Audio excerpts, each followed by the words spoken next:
আসসালামু আলাইকুম সবাইকে। আশা করছি সবাই ভালো আছেন এবং সুস্থ আছেন। ওয়েলকাম করছি আমার আরও একটি নতুন ব্লগে আপনাদের সবাইকে। আজকে হচ্ছে ঈদের দিন সকালবেলার এই ভিডিওটা। আমি যখন উঠেছিলাম তখন প্রায় 6টার মতো বাজে।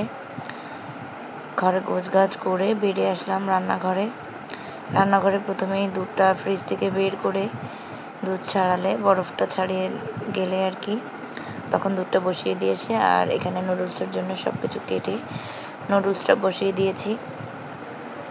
আজকে যতবারই আমি যা করতে চাই লেট হয়ে যায়, বিশেষ করে ছোটো বাচ্চা হওয়ার কারণে এই ঝামেলাটা বেশি হচ্ছে।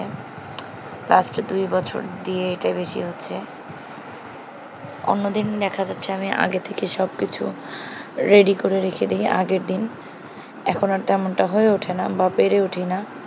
এবার যেহেতু বাবু অনেকটা অসুস্থ, যার কারণে আমি টোটালি কোনো কিছু গতকালকে গুছিয়ে রাখতে পারিনি।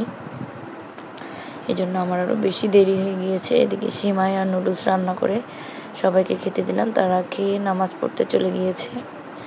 আর এরপরে আমি দুপুরের জন্য রান্না করতে চলে এসেছি। এখানে প্রথমে কিছুটা পোলাও বসাচ্ছি। আমাদের এদিকটাতে বেশিরভাগ সবাই ঈদের দিন পানি খিচুড়িটা পছন্দ করে। আমি যেহেতু পানি খিচুড়ি খাই না, তার জন্য আমি কিছুটা পোলাও রান্না করে নিচ্ছি। আমার হাজব্যান্ডও পানি খিচুড়ি বা খিচুড়ি সে তেমন একটা পছন্দ করে না। এখানে আমার পোলাওটা দেখেন কত বেশি পারফেক্ট হয়েছে। আলহামদুলিল্লাহ, আমি এ যাবৎ যতবার পোলাও রান্না করেছি সববার আমার পোলাও অনেক বেশি সাদা এবং ঝরঝরে পোলাও হয়, যার কারণে বেশিরভাগ মানুষ আমার পোলাও রান্নাটা অনেক বেশি পছন্দ করে। এর অনেকগুলো টিপস আছে, আপনারা চাইলে আমি জানাবো। এরপরে চা বসিয়ে দিয়েছিলাম। অনেক দিন পরে সকালে মর্নিং টি হচ্ছে।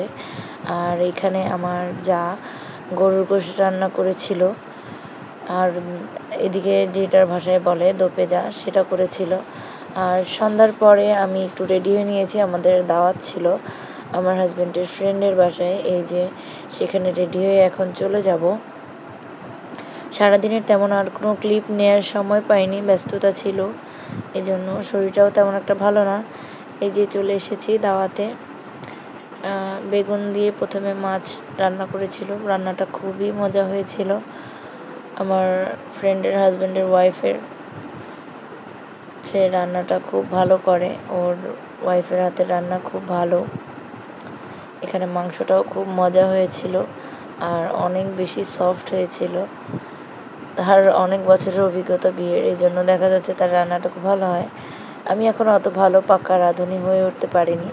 খাওয়া দাওয়া শেষ করে এখানে নুডলস রান্না করেছিল, সিমাই রান্না করেছিল, সব কিছু অল্প অল্প করে খেয়েছিলাম। অ্যান্ড লাস্টে এই যে কোক